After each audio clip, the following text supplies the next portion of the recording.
Bonjour à toutes et à tous et bienvenue sur la chaîne YouTube Montre-moi l'histoire pour une toute vidéo dédiée à l'enfance sous Louis XIV. Aujourd'hui, nous allons plonger dans la vie des petits du grand siècle, puisqu'à cette époque, l'enfance était perçue différemment de maintenant, mais aussi à travers les milieux sociaux, les enjeux éducatifs, les jeux, la santé et leur place dans la société. Avant de commencer cette vidéo, n'oublie pas de t'abonner, d'aimer et de partager, ça me fera chaud au cœur. Je vous laisse avec la suite.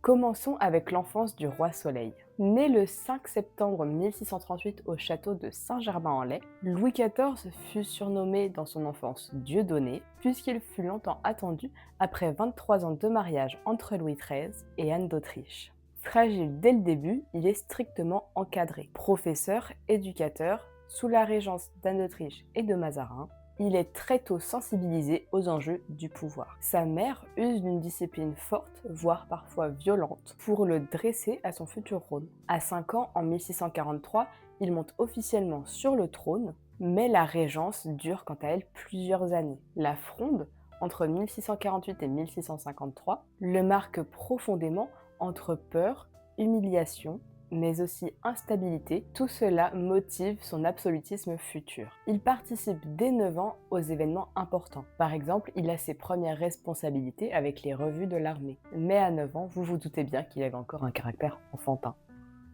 Mais alors, comment éduque-t-on les enfants au XVIIe siècle? Eh bien, pour la noblesse et la cour, l'éducation est codifiée. Jusqu'à 7 ans, ce sont les nourrices et les gouvernantes qui s'occupent des petits. Puis ensuite, les gouverneurs et les précepteurs enseignent le latin, la religion, les arts, l'histoire, l'équitation, l'escrime ou bien encore la danse et la musique. Le dauphin, donc Louis XIV pendant son enfance, reçoit une instruction religieuse et humaniste, notamment via Bossuet à partir de 1670. Les enfants du peuple, quant à eux, ont un faible accès à l'école, et ça notamment avant les ordonnances de 1695 et 1698.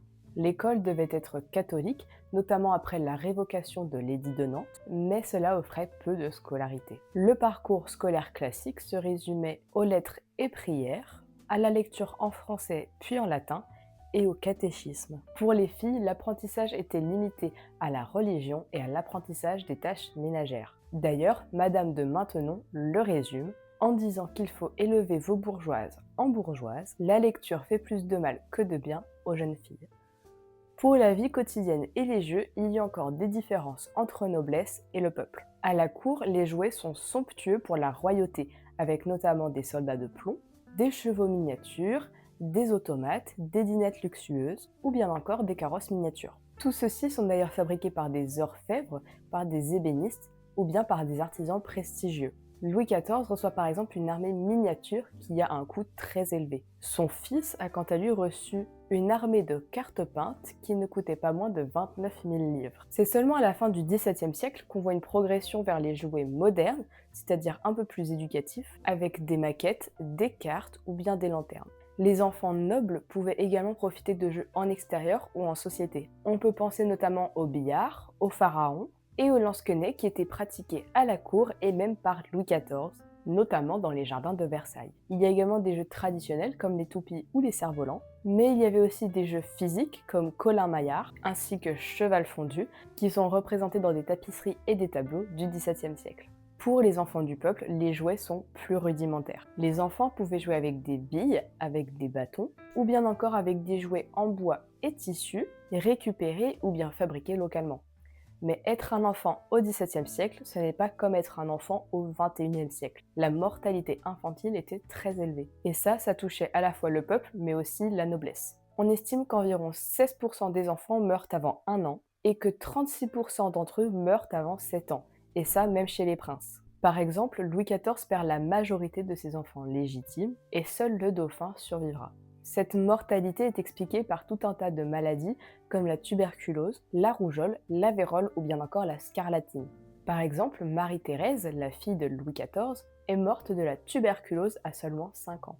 De plus, à cette époque, l'hygiène est défaillante, la médecine rudimentaire et les soins sont brutaux puisque les interventions médicales, à la cour du moins, se font en public et donc peuvent choquer les enfants. Mais du coup, avec tout ça, quel était le statut des enfants dans la société? Eh bien, encore une fois, c'est bien différent de notre époque à nous. Les enfants n'ont pas de statut autonome, ils doivent simplement obéir, se former et préparer un rôle social ou professionnel. Chez les nobles et les princes, il y a un enjeu dynastique, matrimonial, mais également politique. Par exemple, Louis XIV a épousé Marie-Thérèse d'Autriche dans un contexte d'alliance. Dans les familles populaires, les enfants travaillent quant à eux dès leur plus jeune âge, que ce soit au champ ou au métier, avec peu de loisirs et de protection. Avant de terminer cette vidéo, voici quelques anecdotes ou faits marquants sur l'enfance au XVIIe siècle. Tout d'abord, Louis XIV a failli mourir plusieurs fois en étant enfant, ce qui a renforcé la légende du miracle divin. C'est à la cour qu'ont été innovés les jouets scientifiques comme la lanterne magique, les maquettes ou les jeux pédagogiques qui sont donc annonciateurs d'une éducation plus moderne.